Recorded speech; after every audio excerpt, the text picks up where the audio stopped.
हमेशा की तरह इससे पहले हम डिटेल में जाएं और चैप्टर जो है documentation and maintenance of records, इसके बारे में बात करें। मैं आपसे एक जनरल डिस्कशन के तौर पे पहले बताना चाहूंगा कि इस चैप्टर में है क्या।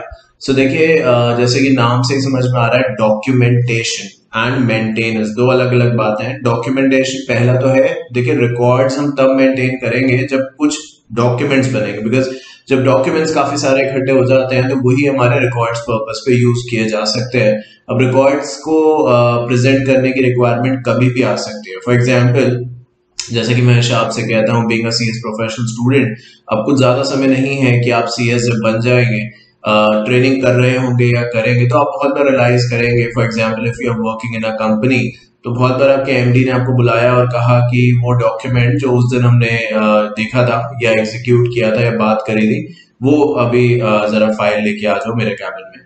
उन्हें आपसे कुछ बात करनी है, बिकॉज आप जानते हैं कि कंपनी सेक्रेटरी जो है वो ऐसे ही लोगों के साथ उठता बैठता है जो कि टॉप मैनेजमेंट के हैं, which is like the board of directors और द एमडी और द सीईओ और द सीएफओ। तो अब सवाल यही है कि आप कहाँ से लेके वो सब चीजें जाएंगे जब आपने डॉक्यूमेंट्स बनाए नहीं रखे होंगे, और हो सकता है बनाए भी हो तो प्रॉपर फाइलिंग ना करी भी हो। क्योंकि बहुत बार आप देखते हैं, आई डोंट नो कि आपके साथ कभी हुआ है कि नहीं, but like this is what we have seen generally, कि बहुत ज्यादा अनऑर्गेनाइज है। ऐसा नहीं है कि हमने वो डॉक्यूमेंट्स नहीं बनाए, बट बहुत बार कभी कुछ कहीं लिख दिया, कभी कुछ कहीं लिख दिया, कभी कहीं लिख दिया। तो एक अगर एक जगह बनाई होती वो सारी चीजें, तो आज इतनी दिक्कत नहीं आती। अब जब 4 5 6 7 जगह उसको लिख दिया है और याद भी नहीं है कि वो कहाँ पे है, तो आई थिंक एक इशू बन सकता है। चलिए, अभी तो फॉर एग्जाम्पल आप स्टूडेंट हैं, तो जैसे आप नोट्स बनाते हैं, तो कभी जैसे एक कॉपी है, फॉर एग्जाम्पल ऐसे समझिए, एक कॉपी या रजिस्टर है, आपने देखा यार, आपने एग्जीक्यूटिव में वो ली थी, कॉपी परचेज करी थी, कॉपी रजिस्टर नोटबुक, सिर्फ एग्जाम्पल है ये। और सिर्फ कुछ ही लाइक 10 15 पेजेस उसके यूटिलाइज हुए, बाकी सारी कॉपी खाली है। ठीक है, अच्छी बात है, आपने कहा कि भाई मैं वेस्ट क्यों करूं, तो इसी में लिख लेता हूं मैं। तो आपने उसमें लिखना स्टार्ट कर दिया। अब वो कॉपी भर गई तो आप एक दूसरी, आपने फिर ना कॉपी दोबारा से नई नहीं खरीदी, फिर एक ऐसी ही कॉपी यूज कर ली जो थोड़ी सी भरी हुई थी और थोड़ी खाली थी। अगेन अपना पर्सपेक्टिव ठीक था कि मैं इसको वेस्ट क्यों करूं। तो ये अगर आपने किया तो फिर आपको ये कहीं रिकॉर्ड कर लेना है कि मैंने कौन सी कॉपीज इस दौरान यूज करी है, जिससे कि जब आप इसको ढूंढने लगे नोट्स को, तो आप आसानी से ढूंढ पाए। क्योंकि ऐसा ना हो पैसे बचाने के चक्कर में टाइम इतना ज्यादा वेस्ट हो जाए कि वो कॉपी कहाँ पे है या कौन सी चीजों में मैंने क्या लिखा था। तो डॉक्यूमेंटेशन और कुछ नहीं सिखाता, वो सिर्फ ये कहता है कि कैसे चीजों को सिस्टमैटिक अरेंज कर रहा है। घर पे देखिए, बाहर से आप आते हैं, कहीं से बाहर से घूम के आए, अदरवाइज घर पे आए और कोई कागज है, कोई चाबी है कार की, बाइक की, एक्सेट्रा, वो आपने कहीं भी रख दी। अब कहीं भी रख दी तो इसलिए जब जल्दी से जाना था तो मिल नहीं रही है, वो कहाँ है कहाँ है कहाँ है, ढूंढ रहे। अगर हमने एक जगह अलाइन कर रखी है, जैसे घरों में यूजली होता है कि वहीं आके वो चीज टंगा दी जाती है, चाबी है या जो भी कीज है, तो नेक्स्ट टाइम क्या है कि मुझे पता है वो चीज वहीं ही होगी। तो वो क्या हो गया, मैनेजमेंट अच्छा हो गया। तो with documentation comes management, management बहुत अच्छा हो जाता है। और आज जब हम डॉक्यूमेंटेशन के तौर पे बात करते हैं, तो ये हमें समझने की जरूरत है कि जिस तरीके से चीजें अब हमारे सामने आ रही हैं, विद हम डिजिटलाइजेशन की एज में जा रहे हैं, तो आई थिंक वो अब समय चला ही गया है। और अगर जो थोड़ा बहुत रह गया है तो आने वाले सालों में खत्म हो जाएगा, जहाँ पे पेपर वर्क का ज्यादा काम होता था। आज सब कुछ कंप्यूटर्स पे होता है, वर्ड, एक्सेल, इन सब चीजों का आप यूज करते हैं। और आई थिंक वो नीड ऑफ द आर भी है ना। इसीलिए बेसिक तो हमें आना ही चाहिए। जब भी आप देखिए कंपनी सेक्रेटरी की कोई वैकेंसी पोस्ट होगी, जनरली उसमें लिखा जाएगा कि भाई फ्लुएंट होना चाहिए इंग्लिश वगैरह में, और साथ साथ कंप्यूटर स्किल्स जो है वो आनी चाहिए। तो आई थिंक ये एक नीड बन चुकी है और बहुत अच्छा है, बिकॉज इससे पेपर सेव होते हैं और बहुत सारी और जो एक तरीके से एडवांटेजेस हैं जो हमें इलेक्ट्रॉनिक तौर पे चीजों को यूज करने को मिलती है, जिसके बारे में इस चैप्टर में हम बात करेंगे, वो सब मिलती है। अब नेक्स्ट टॉपिक के बारे में जब बात करते हैं तो कहते हैं मेंटेनेंस ऑफ रिकॉर्ड्स। देखिए, समझने की जरूरत है कि रिकॉर्ड्स को जब हम मेंटेन करते हैं, जैसे कभी कोई फाइल सेव करी हो, है ना। अब जल्दीबाजी में मान लो मैंने उसको कोई भी शॉर्टकट नाम दे दिया फाइल को, और बाद में मेरे पास जो हार्ड डिस्क है या जहां पे भी मैंने स्टोर किया है, कंप्यूटर में, डेस्कटॉप में, तो मुझे वो ढूंढने में बाद में मुश्किल होगी। उस समय लग रहा था कि हाँ यार, मुझे तो याद रहेगा, अपने तौर पे मैंने लिख लिया है।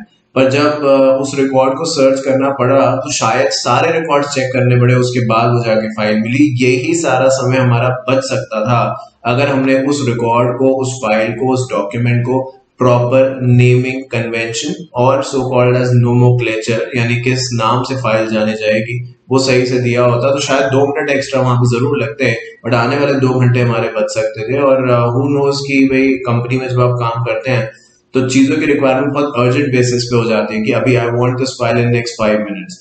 अब भाई अगर फाइल सेव नहीं करी, मिल नहीं रही सही से, या पता नहीं याद नहीं आ रहा कहाँ रखी है, तो आई थिंक एक इश्यू बन सकता है। तो ये एक ऐसा चैप्टर है जो कि सिर्फ ना ही नॉलेज पर्सपेक्टिव से हमें चीजें सिखाता है, बट आने वाले समय में जब आप कंपनी में काम करेंगे तो I'm श्योर या अपने क्लाइंट्स के बिहाफ पे काम करेंगे तो क्लाइंट्स भी कह सकते हैं इन द सेंस आप PCSM प्रैक्टिसिंग कंपनी सेक्रेटरी कि वो डॉक्यूमेंट जरा मुझे भेजना, मुझे बैंक को देना है। अब अगर आपने अपने कंप्यूटर पे सारे क्लाइंट्स का डॉक्यूमेंट सेव किया हुआ है, अलग अलग फोल्डर्स नहीं बना रखे हैं, सब एक ही जगह कर रखा है, मिक्स मैच कर रखा है, तो बहुत दिक्कत हो सकती है। तो ये बहुत जरूरी है कि राइट फ्रॉम द स्टार्ट ही हम इन चीजों का ख्याल रखें जिससे बाद में कोई भी इशू ना आए।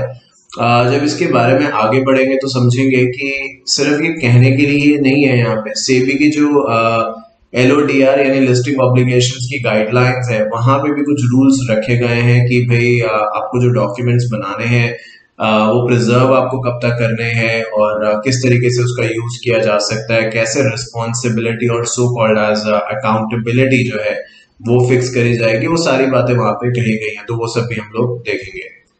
उसके अलावा इस चैप्टर में जब हम आगे बढ़ेंगे तो समझेंगे प्रिवेसी एक चीज है जिसको बोलने के लिए लोग प्राइवेसी कहते हैं, but the correct pronunciation is privacy. So privacy मतलब निजता हिंदी में कहें तो, या ये कहें कि जो चीज मेरी पर्सनल है, मेरे पास पूरा राइट है कि मैं जिसको चाहूं उसको बताऊं, जिसको चाहूं उसको ना बताऊं। तो प्रिवेसी ऑफ द डॉक्यूमेंट एक इंपॉर्टेंट पार्ट आज बन चुका है, जहां पे बिजनेस जो है वो सब कुछ ऑनलाइन है। आप देखते हैं बहुत बार कि आपके घर से आपका हो सकता है कोई बड़ा भाई हो या सिस्टर हो या पेरेंट्स हो, वर्क फ्रॉम होम आजकल होता है। अब वर्क फ्रॉम होम में वो घर से बैठ के काम करते हैं, तो आजकल एक नई टेक्नोलॉजी आ चुकी है that is called as cloud computing. आपने फॉर श्योर ये नाम तो बहुत बार सुना होगा कि सर्वर सर्वर सर्वर, बैंक के सर्वर खराब है, ट्रेन टिकट बुक कर रहे हैं, फ्लाइट टिकट बुक कर रहे हैं तो सर्वर डाउन है, या जो और कुछ। बट आज क्लाउड कंप्यूटिंग का जमाना है, आप कहीं भी बैठे हो दुनिया के किसी भी कोने में, दुनिया के किसी भी कोने में, सिर्फ एक शहर या देश के नहीं, दुनिया के किसी भी कोने में सारा का सारा जो आपका सिस्टम है, सारे डॉक्यूमेंट्स हैं, वो एक तरीके से सर्वर पे रहते हैं, तो कभी आप उसे जब चाहें उसको आप एक्सेस कर सकते हैं। तो चलिए अब बात करनी हम लोग स्टार्ट करेंगे इस चैप्टर के बारे में और डिटेल में जाएंगे और देखेंगे कि यहाँ पे क्या क्या चीजें जो है वो मेंशन करी गई हैं। So the name of the chapter is documentation and maintenance of record. This is the chapter number 3. Subject name is secretarial audit. My name is Shantanu Bhandari and you are watching the part number 1. So देखिए सबसे पहले तो अब जब बात हम कर रहे हैं पेपर्स की, डॉक्यूमेंट्स की, तो I'm sure इस तरीके का सीन कुछ अनकॉमन नहीं है जहाँ पे चारों तरफ डॉक्यूमेंट्स ही हैं। और जितने डॉक्यूमेंट्स आप यहाँ पे देख रहे हैं, हमें नहीं पता कि कौन उठा के खड़ा है डॉक्यूमेंट्स, जो भी इंसान है, अगर कोई डॉक्यूमेंट आप देखिए बीच बीच में पेपर टैग्स लगा रखे हैं जस्ट टू सेपरेट देम।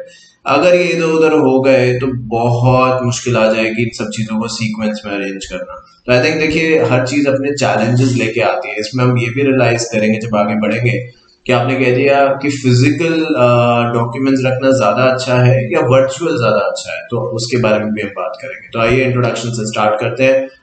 लिखा the primary responsibility of the company secretary is to prepare and maintain the secretarial and other records which are required to be kept by the company, and in many cases the role is extended towards creating and execution of critical corporate records. तो company secretary की जो काफी सारी duties हैं उनमें से एक और सबसे इंपॉर्टेंट ड्यूटी ये है कि वो डॉक्यूमेंट्स को सही तरीके से मेंटेन करें। देखिए डॉक्यूमेंट्स को सही तरीके से मेंटेन करने के बहुत सारे मतलब हो सकते हैं, जैसे कि उसको सीक्वेंस वाइज अरेंज करना है ना, डॉक्यूमेंट साइन हो जाए जो नॉर्मल टाइम प्रिस्क्राइब किया गया है, जैसे कि मिनट्स ऑफ मीटिंग 30 डेज के अंदर अगर चेयरपर्सन से साइन कराने हैं एज एन एग्जांपल, तो वो हो जाए। तो document does not only means कि पेपर वर्क बनाना है, बट जो उसकी रिक्वायरमेंट है हमें वो भी समझने की जरूरत है।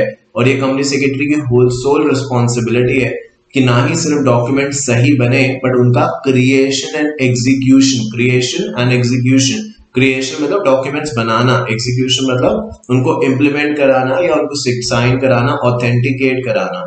सो it is not only about creating the documents, it's also about creating and executing the documents, which is जो उनके प्रॉपर तरीका है जिस तरीके से उनको एप्लीकेबल किया जा सकता है या जिस तरीके से इम्प्लीमेंट किया जा सकता है, उन सब चीजों का ध्यान रखा जाए। उसके बारे में फर्दर समझाते हुए लिखा गया है, the company secretary is also responsible for storing, maintaining, retrieving, certifying and explaining corporate documents.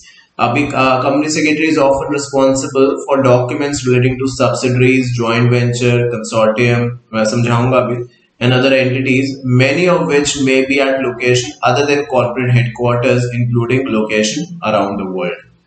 तो देखिए, एक समय और नीड की बात है, समझाने की कोशिश है जो यही है कि कंपनी सेक्रेटरी की होल सोल रिस्पॉन्सिबिलिटी है। वो तब जब उसको आपने इस बारे में बताया हो, अगर बताया ही नहीं है बोर्ड ऑफ डायरेक्टर्स ने, वो अपने आप ही कुछ डॉक्यूमेंट बना रहे हैं या कोई और डिपार्टमेंट है जिसने कंपनी सेक्रेटरी को नहीं बताया, तब तो भाई कंपनी सेक्रेटरी अंतर्यामी तो है नहीं, मतलब उसको अंदर से तो इंट्यूशन नहीं आएगी कि कोई कुछ डॉक्यूमेंट बना रहा है। बट अगर कंपनी सेक्रेटरी की नॉलेज में वो डॉक्यूमेंट है, कंपनी सेक्रेटरी ने ही वो डॉक्यूमेंट्स बनाए हैं, तो जब जब उन डॉक्यूमेंट्स की स्टोरेज की नीड आएगी सामने या उस डॉक्यूमेंट को रिट्राइव यानी प्रेजेंट करना होगा, तो ये कंपनी सेक्रेटरी की रिस्पॉन्सिबिलिटी है कि वो डॉक्यूमेंट्स को सामने लेके आए, जहां पे भी पड़े हैं उन्हें ऑर्गेनाइज तरीके से रखा जाए और जब रिक्वायरमेंट हो तो सामने उनको प्रेजेंट किया जाए। और जब हम ये बात करते हैं, it's not only about the company, एक कंपनी के बारे में बात नहीं है। आज आप देखते हैं कि कंपनीज की सब्सिडरीज कंपनीज भी होती हैं, जरूर अब एक कंसेप्ट आ चुका है लेयरिंग का, बट उस तौर पे हम ये कह सकते हैं सब्सिडरी कम रखेंगे, बट सब्सिडरीज होती तो जरूर है। तो कंपनी सेक्रेटरी जो ग्रुप का होता है, जो पूरे ग्रुप का कंपनी सेक्रेटरी है, उसकी होलसेल रिस्पॉन्सिबिलिटी बनती है कि चाहे कंपनी होल्डिंग है, चाहे सब्सिडरी कंपनी है, चाहे कोई कंपनी ने किसी के साथ कॉन्ट्रैक्ट किए थे ज्वाइंट वेंचर्स के तौर पे, कंसोर्टियम और कुछ नहीं है। कंसोर्टियम इज लाइक जब काफी सारी एंटिटीज एक साथ मिलके एक पर्टिकुलर प्रोजेक्ट में पैसे इन्वेस्ट कर रही हैं। इंडिया में आप देखते हैं आईपीएल होता है, इंडियन प्रीमियर लीग, जहाँ पे अलग अलग तौर पे लोग टीम्स खरीदते हैं, तो बहुत बार उसमें आपने कंसोर्टियम का नाम सुना होगा कि फलाना जो टीम है वो कंसोर्टियम के पैसे से चल रही है, which is group of people have invested the money. तो आई थिंक उन सब चीजों को कंपनी सेक्रेटरी को ध्यान में रखना है। और ये एक इम्पॉर्टेंट बात है जो मुझे लगता है आप अपने आप समझते हैं, बट फिर भी मैं बताना चाहता हूँ कि law is only about evidence, और एविडेंस ओरल भी है, बातचीत भी एक एविडेंस है, बट आई थिंक जब हम स्ट्रॉन्ग में से स्ट्रॉन्गेस्ट एविडेंस को निकालते हैं तो वो रिटन डॉक्यूमेंट है। और रिटन डॉक्यूमेंट्स अगर मिल ही नहीं रहे हैं तो फिर आप जानते हैं कानून अंधा है, वो कोई भी चीज प्रिजम्पशन पे नहीं चला सकता, एजम्पशंस पे नहीं चला सकता। तो बहुत जरूरी है डॉक्यूमेंट्स को सही तरीके से संभाल के रखा जाए, बिकॉज हमें नहीं पता, हम आइडिया भी नहीं लगा सकते कि कौन सा डॉक्यूमेंट किस समय हमारे लिए कितना इंपॉर्टेंट बन जाएगा और उसकी वजह से कितना नुकसान हमारी कंपनी को हो सकता है। So I think poor management जो है वो बिल्कुल भी नहीं होना चाहिए। पर्पस ऑफ डॉक्यूमेंटेशन, देखिए डॉक्यूमेंट्स रखने का ऑब्जेक्टिव यही है कि जब आप चाहें उसको एक्सेस कर सकें, क्लाइंट को प्रेजेंट करना है, बोर्ड मीटिंग में प्रेजेंट करना है, किसी तरीके से कोई प्रेजेंटेशन देनी है, तो आई थिंक डॉक्यूमेंटेशन आपके सामने होंगे तो आपको पता होगा कि क्या चीज है, क्या इसमें लिखा है और किस तरीके से इसका क्या मतलब है। तो यहाँ पे कुछ पर्पस दे रखे हैं, आइए देखते हैं। सबसे पहला है client service. Documentation is a tool for professional to serve better to their clients in a timely and effective manner। अब देखिए क्लाइंट सर्विस का कुछ इस तरीके से है कि अगर डॉक्यूमेंट्स होंगे तो अच्छा, मुझे एक बात बताइए, फॉर एग्जाम्पल मैं ऐसे कहूँ कि मान लो मैंने कोई एसी खरीदा, एयर कंडीशनर खरीदा, गर्मियों में जरूरत तो पड़ती है अभी, है ना, इतनी गर्मी होती है दिल्ली जैसे शहरों में, जो बच्चे यहाँ आके हैं जो जानते हैं, और जगह भी होगा बट मुझे औरों का नहीं पता because I live in Delhi. तो उस थॉट प्रोसेस में मुझे पता है कि गर्मियों में जो पीक सीजन होता है तो टेम्परेचर बहुत बार तो ऐसा होता है 50 डिग्री क्रॉस कर जाता है। हाँ होता है 50 डिग्री क्रॉस, 48 50, तो इट्स लाइक 45 से 50 it's like very very normal. 50 से अबव भी चला जाता है दिल्ली में, जबकि और जगहों पे इससे भी ज्यादा कभी कभार चला जाता है। तो अब क्या है कि समझाने का ये था कि मान लीजिए हमने एसी लगवाया कि भाई हम एसी लगवाते हैं, ठीक है, अब एसी के अंदर कोई प्रॉब्लम आ गई तो एसी वाले ने मुझे बिल दिया था, आई वाज द क्लाइंट और द कस्टमर्स, तो मुझे उन्होंने बिल दिया था। अब अगर मेरे से बिल खो गया है, जो कस्टमर है उससे बिल खो गया है, तो वो तो कहेगा भी मैंने तो एसी खरीदा है और बिल मुझसे खो गया है। तो कंपनी के पास अगर रिकॉर्ड होगा वो थोड़ा सा बताएगा कि कौन सी शॉप से खरीदा था, किस दिन खरीदा था, वगैरह वगैरह। तो उससे क्या है कि अगर हमारे कंपनी ने रिकॉर्ड सही से रखे होंगे तो कंपनी क्या करेगी, वो चाहे, अगर कंपनी चाहे तो वो इन्फॉर्मेशन को रिट्राइव कर सकती है, दोबारा से डुप्लीकेट बिल जनरेट कर सकती है। तो आई थिंक ये थोड़ा अलग एग्जाम्पल मैंने समझाया, बट बताने का ऑब्जेक्टिव यहाँ पे ये है कि सिर्फ एक ही लोकेशन नहीं है या एक ही सिर्फ कंपनी सेक्रेटरी नहीं है जिसको सारे के सारे डॉक्यूमेंट्स को सही तरीके से मेंटेन करना है। I think it is the responsibility of everybody. But यहाँ पे अगर हम बात करें तो अगर हम एक तरीके से अच्छे तरीके से डॉक्यूमेंट मेंटेन कर रहे हैं तो कभी भी किसी क्लाइंट को इन्फॉर्मेशन चाहिए तो इजीली दे पाएंगे। दूसरा एग्जाम्पल सुनिए, कंपनी सेक्रेटरी का ही अगर मैं कहूँ तो मान लीजिए मैं एक कंपनी सेक्रेटरी हूँ, नाम था प्रैक्टिसिंग कंपनी सेक्रेटरी, ठीक है। अब है क्या कि मान लो मैंने किसी क्लाइंट के लिए कुछ काम किया, कंपनी सेटअप वगैरह किया, और may be what ever FEMA का कोई काम किया, इंसॉल्वेंसी कुछ भी कोई काम किया, ठीक है, जो सीएस कर सकता है वो काम किया, और उनको बिल भेज दिया मैंने, ठीक है। तो अब वो बिल जो था, जो उन्होंने पैसे नहीं पे किए, तो हमारे ऑफिस के स्टाफ ने फॉलोअप किया कि सर आपका इतना अमाउंट आउटस्टैंडिंग है। तो उन्होंने कहा, ओ सॉरी, एक बार मुझे बिल आप दोबारा भेज दो, मुझसे मिसप्लेस हो गया है। अगर मेरे पास यानी कंपनी सेक्रेटरी के पास उस बिल का रिकॉर्ड ही नहीं होगा कि मैंने क्या किया था, तो मैं उनको बिल दोबारा दे पाऊंगा। और अगर मैं बिल नहीं दे पाऊंगा तो मैं तो न जाने कितने ऐसे क्लाइंट्स के लिए काम करता हूँ, मुझे याद रहेगा क्या मैंने उनके लिए क्या काम किया था, क्योंकि हो सकता है 1 से 2 महीने पुरानी बात हो चुकी हो। तो आई थिंक सबकी भलाई इसी में है कि डॉक्यूमेंट्स को सही तरीके से मेंटेन किया जाए, और ये कोई रॉकेट साइंस नहीं है, it is only about management. सही डॉक्यूमेंट सही फाइल में लगाना, सही समय पे, ये डॉक्यूमेंटेशन के कुछ रूल्स हैं। कम्युनिकेशन में क्या है, document is the base for better communication between professionals, clear, complete, accurate and factual information. देखिए जो बात मुझे कहनी है, जैसे कि ये नोट्स हैं, अब आप देख रहे हैं कि नोट्स के अंदर अभी हम नीचे बात भी करेंगे, आप देखिए चाहे मेरे किसी भी सब्जेक्ट, क्योंकि सारे सब्जेक्ट्स मैं पढ़ा रहा हूँ, आप जानते हैं, अब तो सीएस एग्जीक्यूटिव भी स्टार्ट कर दिया है, तो उस थॉट प्रोसेस पे अगर आप देखेंगे मेरा कोई भी सब्जेक्ट, तो उसमें आप एक चीज बड़ी कॉमन रियलाइज करेंगे डिपेंडिंग अपॉन द टॉपिक, कि इमेजेस का, स्लाइड्स का, टेबल्स का, चार्ट का, जैसे सीआर वगैरह में तो खासकर और ज्यादा, बिकॉज ऑब्वियसली वो एक ऐसा सब्जेक्ट है जो ये डिजर्व करता है, तो वहां पे हमने काफी यूज किया है उन सब चीजों का। तो आई थिंक कम्युनिकेशन के बारे में जब हम बात करते हैं तो कम्युनिकेशन कुछ ऐसा होना चाहिए जिससे कि सामने वाला, जो कम्युनिकेशन को हमेशा टू वे प्रोसेस कहा जाता है। क्यों? क्योंकि सामने वाला भी इस उम्मीद से हम ये चीज लिखते हैं कि सामने वाला भी इस बात का वही मतलब निकाल सके जो हमने निकाला है। तो आई थिंक वो इन्फॉर्मेशन को जिस तरीके से डिजाइन करनी चाहिए हमें कि जो साफ हो, क्लियर हो, मतलब कटिंग्स वगैरह ना हो, एक्यूरेट हो, टू द पॉइंट हो। तो नोट्स का कॉन्टेक्स्ट में इसके साथ इसलिए जोड़ना चाह रहा था क्योंकि यहाँ पे भी आप देखिए बहुत सारी चीजें जो पिक्चर्स हैं वो कम्युनिकेट करती हैं, और फिर जब मैं आपके सामने आता हूँ, समझाता हूँ, तो मैं उसको और डिटेल में, तो ऐसे ही होना चाहिए कि जो नोट्स है, जो डॉक्यूमेंट्स, उसको पढ़ के सामने वाले को आइडिया लग सके। बाकी फिर जब प्रेजेंटेशन वगैरह बोर्ड के सामने होगी तो obviously detail question and answer करे जा सकते हैं। Accountability, documentation demonstrate professional accountability and record the work of the professional. Documentation demonstrate professional accountability. Accountability क्या होता है? Accountability हिंदी में अगर कहें तो जवाबदेही, है ना, कि ये चलिए ऐसे कह दीजिए रिस्पॉन्सिबिलिटी, कि भाई ये क्यों नहीं हुआ, मतलब ये पूछा जा रहा है, इसका आंसर आपको करना है, आप बच नहीं सकते। आप ये नहीं कह सकते कि इसलिए नहीं हुआ क्योंकि मैंने दूसरे को करने के लिए दिया था, उसने नहीं किया तो फिर मैं नहीं कर पाया। मैंने काम आपको दिया था तो मैं आपसे पूछूंगा, अगर आपने किसी और को दिया तो आप उससे पूछिए, या जो मर्जी है, मैंने तो आपको दिया ना काम, तो मैं आपसे ही पूछूंगा। तो अकाउंटेबिलिटी फिक्स हो जाती है, क्योंकि यार डॉक्यूमेंटेशन बनाते हैं तो उसमें असाइन हो जाता है कि ये काम मैंने आपको करने के लिए दिया है इतने इतने दिनों के अंदर। तो कोई बाद में ये नहीं कह सकता कि अरे मुझे समझ नहीं आया या कुछ भी है। अब मैंने अगर आपको काम करने के लिए दे रखा है, मान लो ईमेल लिखा है, email is also document, email में कहा था ये काम इतने दिनों में होना है, तो फिर आपको करना चाहिए था, और अगर कोई दिक्कत थी तो ऑब्वियसली पूछना चाहिए था, सॉर्ट आउट करना चाहिए था। तो आई थिंक हम ये डिटरमाइन करने की पोजीशन में होते हैं कि किसको हमने क्या असाइन किया है, और अगर नहीं हुआ तो हम उससे पूछ सकते हैं कि भाई क्यों नहीं हुआ। लीगल रिक्वायरमेंट है, मैंने कहा कि लॉ के तौर पे अगर सबसे ज्यादा कोई चीज स्ट्रॉन्गेस्ट एविडेंस है तो वो डॉक्यूमेंट्स ही है। तो professionals are required to make and keep records of their professional work in accordance with the practice standard followed and organization policy. अब देखिए जैसे पॉलिसी है, प्रोसीजर्स हैं, रूल्स हैं, मैनुअल्स हैं, तो आई थिंक ये सारी की सारी ऐसी चीजें हैं जो हर कंपनी मेंटेन करती है, और अगर नहीं करती तो करना चाहिए।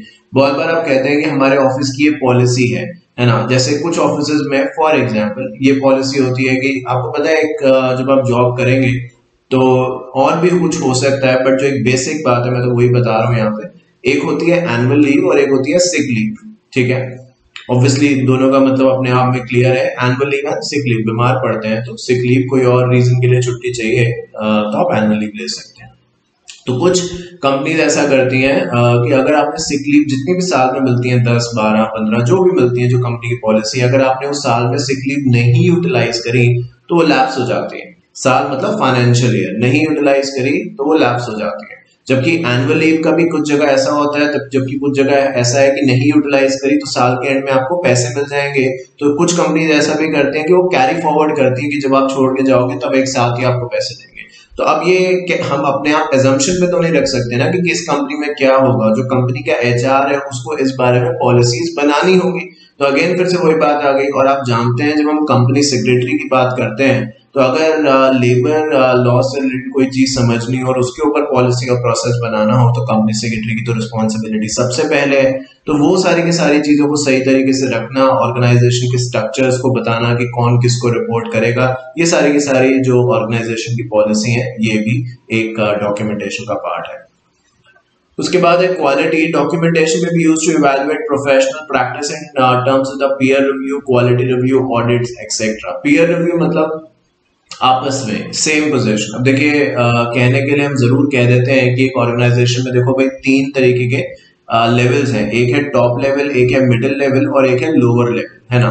अब ये ठीक है कि भाई अगर सैलरी बढ़ाने की बात करनी है तो मिडिल लेवल ये डिसाइड करेगा और अपनी रिकमेंडेशन देगा लोअर लेवल के बारे में कि लोअर लेवल की सैलरी कितनी बढ़नी चाहिए। टॉप लेवल जो है वो मिडिल लेवल का असेसमेंट करेगा कि उनकी सैलरी कितनी बढ़नी चाहिए, बट टॉप के ऊपर तो कोई है नहीं। तो जो टॉप में लोग हैं वही एक दूसरे की एक तरीके से characteristics, quality, features, importance, skills को ध्यान में रखते हुए डिटरमाइन कर सकते हैं कि कौन कितना डिजर्व करता है। So I think in the end of the day quality भी बहुत मैटर करती है कि डॉक्यूमेंटेशन किस क्वालिटी से बनाया जा रहा है। एक तो ये है कि मुझे लिखना है और मैंने कुछ भी लिख दिया। समझते हैं सीएस के पेपर में ये अच्छा एग्जाम्पल हो सकता है। सीएस के पेपर में एक अगर मैं आपसे एक बात कहूँ, quality and quantity, quality and quantity, आपको क्या लगता है सीएस के पेपर में क्या ज्यादा इंपॉर्टेंस रखता है? क्या क्वालिटी इंपॉर्टेंट है या क्वांटिटी इंपॉर्टेंट है? मुझे लगता है हम सभी का यही जवाब होगा कि सर क्वालिटी इंपॉर्टेंट है। कम लिखें बट क्वालिटेटिव लिखें। क्वांटिटी मतलब क्या कि मैंने 4 पेज लिख दिए बट उसके अंदर जो रिलेवेंट था वो नहीं लिखा, जो पूछा था वो नहीं लिखा, वो लिख दिया जो मुझे आता था। But that does not makes any sense, क्योंकि पेजेस की बात नहीं हो रही है, इस बात का कंपटीशन नहीं है, या इस बात पे मार्क्स नहीं मिलने वाले कि कौन कितने पेज भरता है। बात इस बात मार्क्स जो है वो इस बात पे मिलने वाले हैं कि भले आपने 4 लाइनें लिखी बट उन लाइनों में लिखा क्या है। तो दैट इज क्वालिटी। ये सबसे बेस्ट एग्जांपल है कि आप देख लो कि क्वालिटी, अगर कोई बच्चा 4 लाइन लिखता है और उसी की जगह कोई एक पूरा पेज लिखता है, आधा पेज लिखता है, हो सकता है 4 लाइन वाले को ज्यादा मार्क्स मिले और जिसने पूरा पेज लिखा है उसे ना मिले।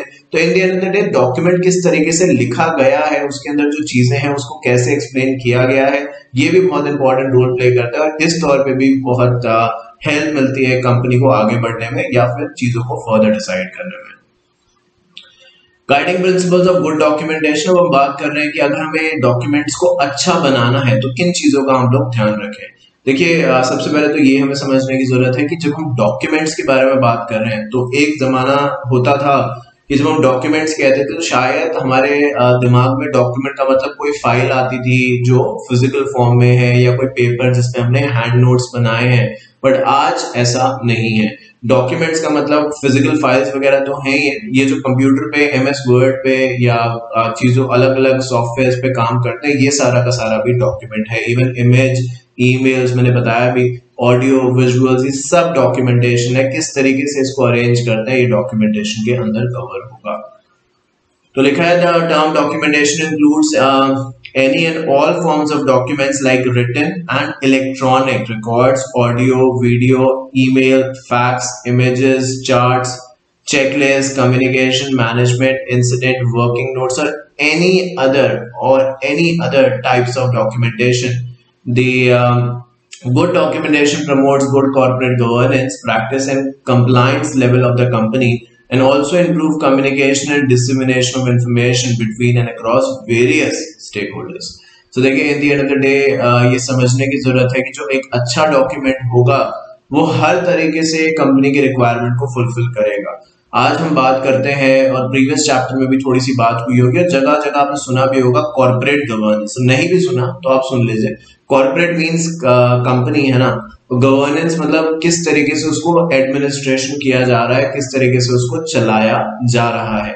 क्योंकि कंपनी तो आर्टिफिशियल पर्सन है ना, ये तो आपने फाउंडेशन में सुना होगा, या आजकल सीएस में एक नया आ गया है CSEET एग्जीक्यूटिव एंट्रेंस टेस्ट करके, तो खैर वहां पे या बीकॉम वगैरह में कहीं पे, तो गुड गवर्नेंस बेसिकली इससे भी पता चल जाती है कि कोई इंसान कितना ऑर्गेनाइज है, कि वो किस तरीके से डॉक्यूमेंट्स रखता है। अब आप एक बड़ा मैं सिंपल एग्जांपल आपके सामने रखता हूँ जो इस बात को और क्लैरिफाई करेगा। देखिए मान लीजिए कि मिस्टर ए हैं, आप तो ऐसा नहीं करेंगे, ये तो मैं जानता हूँ, तो मैं आपको नहीं कहूंगा। मैं कहता हूँ कोई मिस्टर ए है, ठीक है, वो उनका कहीं एक इंटरव्यू है और उन्हें वहां पे बुलाया गया है और कहा गया कि आप अपनी CV लेके आइएगा, ठीक है। अब ये बात कोई इमीडिएट तो नहीं बताई गई कि अभी बताई गई और अभी पहुंचना है, कम से कम हफ्ता भर पहले बता दिया गया था कि अपनी CV लेके आना, ऑब्वियसली जो भी रिज्यूमे में कह रहा है वो लेके आना। अब ये चीज आप भी ध्यान से सुनिए। अब हुआ क्या कि जो दिन इंटरव्यू का आया उस दिन 11 बजे या वॉटेवर सेकंड हाफ में 1-2 बजे इंटरव्यू था, तो जो ए थे उनके पास पूरा पिछला एक हफ्ता था कि वो CV का प्रिंट निकलवा सकते थे, देख सकते थे कि CV में क्या लिखा है, बिकॉज CV बहुत बार क्या इंसान बना लेता है बट रेगुलरली अपडेट नहीं करता। तो चलिए इन्होंने CV बना ली और अभी कंप्यूटर में सोच रहे थे कि मैं जाऊंगा तो रास्ते से कहीं प्रिंट आउट निकलवा लूंगा, जैसे बड़ा कॉमन करते हैं लोग काफी। और अनफॉर्चुनेटली ऐसा हुआ कि रास्ते में कोई शॉप ऐसी मिली ही नहीं, कोई शॉप ऐसी। तो जैसा मैं कह रहा था कि पूरा हफ्ता था, ए को बता दिया था कि भाई नेक्स्ट वीक आपको इंटरव्यू है, बट ए ने क्या सोचा, टेक इट फॉर ग्रांटेड लिया कि ठीक है यार CV का ही तो प्रिंट है, मैं निकलवा लूंगा प्रिंट, कोई दिक्कत नहीं है।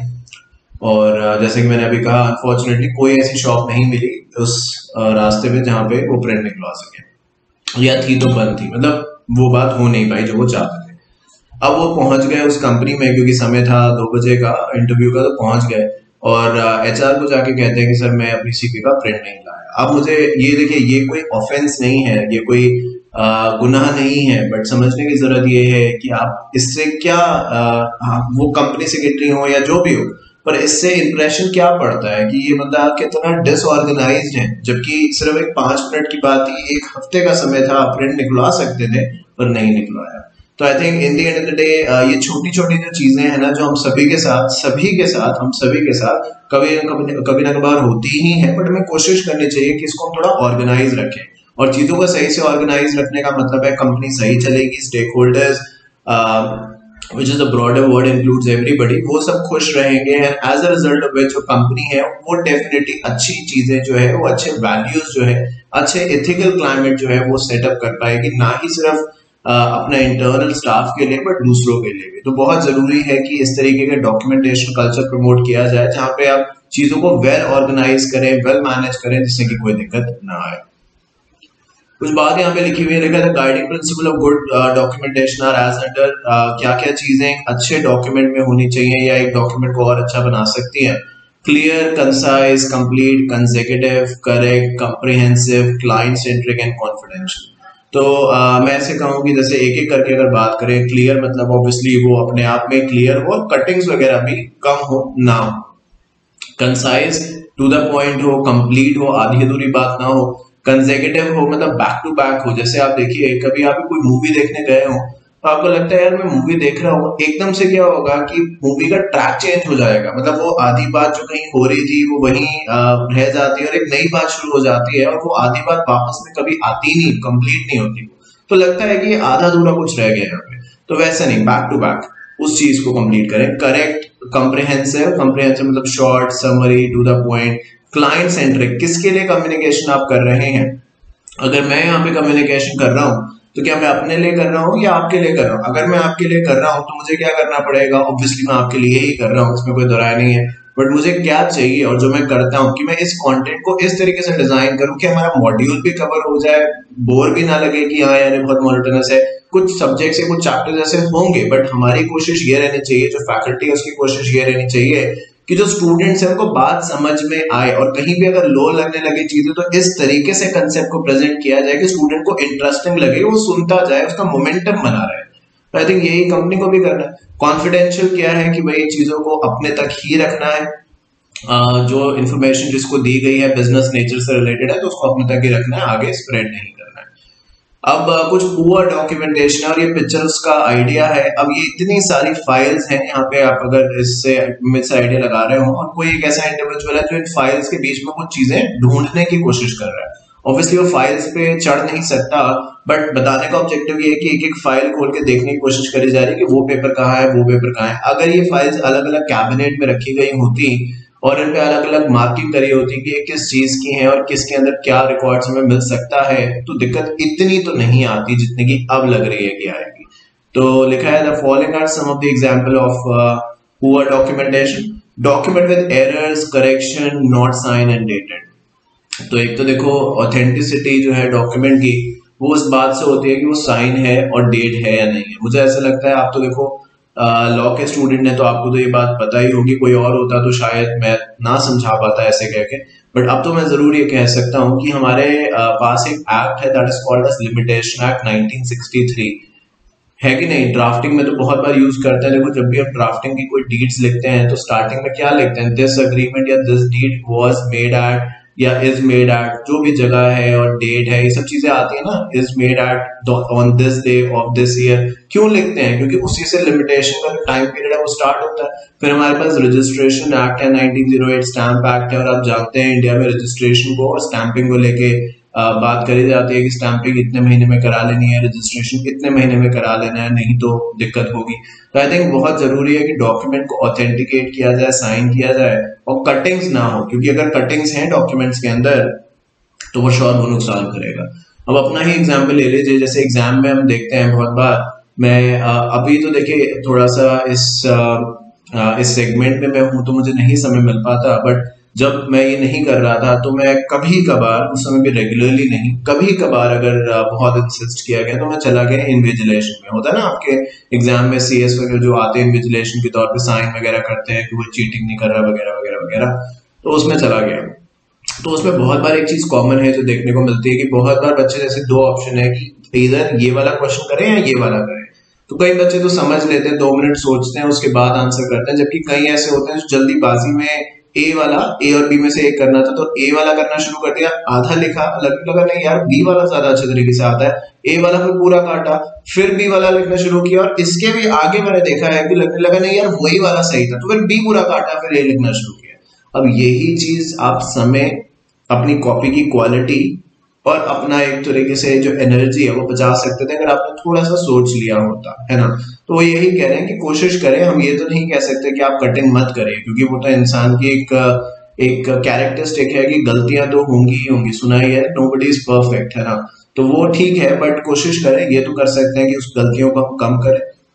राइट ओवर्स, मल्टीप्लाइंग थ्रू और use of white out, whitener वगैरह लगाते हैं ना किसी चीज को छुपाने के लिए, लिखा है अदर मास्किंग डिवाइस, मतलब किसी भी चीज को छुपाने के लिए वाइटनर लगाया फिर उसके ऊपर लिखा, तो आई थिंक वो कोशिश करें ना हो। अब अगर करना भी पड़ता है तो इतना फ्रीक्वेंटली ना करना पड़े कि डॉक्यूमेंट में ज्यादातर वाइटनर ही लगा दिखे, तो आई थिंक वो अच्छा इंप्रेशन नहीं देता है, स्पेशली तब जब आप एक प्रोफेशनल इंसान है, कंपनी सेक्रेटरी है, कोई छोटी बात तो नहीं है। जो नहीं करता उसके लिए तो फिर आईएएस भी कुछ नहीं है, जो करता है उसे ही पता है कि कितना मुश्किल है ये सब चीजों को करना। The delegation of the work is not recorded or documented, out of specification procedure not detailed enough, flow chart और checklist not available। तो बात हम यहाँ पे कर रहे हैं पुअर डॉक्यूमेंटेशन को लेके, तो ऊपर के 2 पॉइंट्स तो क्वालिटी के बारे में बात करते हैं। थर्ड पॉइंट ये कहता है कि जो आपने डॉक्यूमेंट बनाया है इसमें क्या सारा का सारा आपने ही ये बनाया है या आपने किसी को थोड़ा इसमें कुछ काम करने के लिए दिया था, अगर दिया था तो किसको दिया था वो आपने नहीं लिखा है तो ये गलत है, आपको लिखना। बिकॉज अभी कुछ देर पहले हमने बात करी कि अगर नहीं लिखेंगे तो कैसे अकाउंटेबिलिटी, जवाबदेही सेट करेंगे कि कौन रिस्पॉन्सिबल था किस काम के लिए। तो अगर मैंने ही सारा, ये नोट्स मैंने बनाए हैं, सच में मैंने बनाया, तो मैंने मतलब बनाने का कंटेक्स्ट ये है कि जो इमेजेस आप देख रहे हैं, जो कंटेंट सिलेक्शन है वो मैंने किया, तो मैं कह सकता हूँ कि इसमें मैं डेलीगेट कुछ नहीं किया। पर अगर कहीं डेलीगेशन कुछ है तो हमें उस चीज को बताना चाहिए। और साथ साथ जो आखिरी पॉइंट में लिखा है उनका ये भी कहना है कि किस तरीके से क्या फ्लो चार्ट है, जैसे इंफॉर्मेशन आई उसके बाद क्या किया, फिर आपने इन्फॉर्मेशन को समझा, उसके बाद आपने इम्प्लीमेंट किया, फिर किसी दूसरे को चेक करने के लिए दिया, दूसरे ने तीसरे को चेक करने के लिए दिया। जैसे आपकी आईसीएसआई की कॉपीज होती हैं, ये जो आंसर शीट्स होती हैं, फॉर एग्जाम्पल मैंने चेक करी, और मैं चेक करने के बाद क्या ऐसे थोड़ा है कि आईसीएसआई कहता है कि ठीक है एक बंदे ने चेक करी हो गया। आईसीएसआई या आईसीएआई जो बॉडीज है ऑलमोस्ट सिमिलर पैटर्न फॉलो करती हैं। तो ऐसा होता है कि जब मैंने चेक कर ली उसके बाद दो लोग इसको दोबारा से इसकी टोटलिंग करेंगे, मतलब मैं चेक करूंगा और उसके बाद दो लोग इसको टोटल करेंगे, देखेंगे कि जहां जहां टिक टिक टिक लगा है सारे क्वेश्चन में वहां पे मार्क्स मिले, कितने मिले हैं वो क्वेश्चन नहीं उठा सकते क्योंकि वो तो भाई क्वालिटी पे डिपेंड करता है और वो वही डिसाइड कर सकता है जिसको उस सब्जेक्ट के बारे में समझ और अंडरस्टैंडिंग हो। बट उसका टोटल भी बहुत बार चेक किया जाता है कि सारे क्वेश्चंस को चेक किया भी गया है, कुछ छूट तो नहीं गया है। तो आई थिंक ये सारा का सारा एक फ्लो चार्ट है कि कैसे क्या आप करेंगे।